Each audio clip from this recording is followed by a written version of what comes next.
Now, this illustration deals with octagon boxes.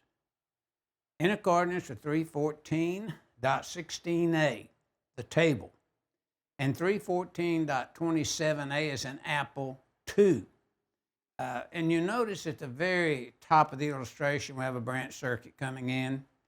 The outlet box shall comply with 314.27a2 if supporting more than 50 pounds.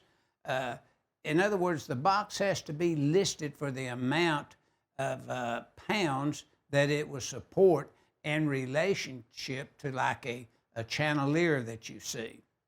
But we do have these octane boxes now with their condition of use can support 50 pounds or less, but they're identified as a box to do so. And in the NEC loop, 410.24b, 314.27a is an apple II, and 410.42, review these sections that you see in the illustration, and you have the knowledge you need to know what type of box could be used and how it should be supported.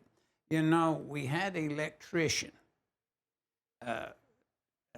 He really just got his license, and there was a plastic box, and he supported a fan, paddle fan to that plastic box. And is it some of the old fans, you know, if you didn't make sure the blades paired up, it would wobble.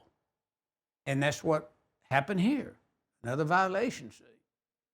And it wobbled. Finally, it pulled loose from the plastic and hit a lady right in the top of the head. And she was an older lady, and she became a vegetable after that.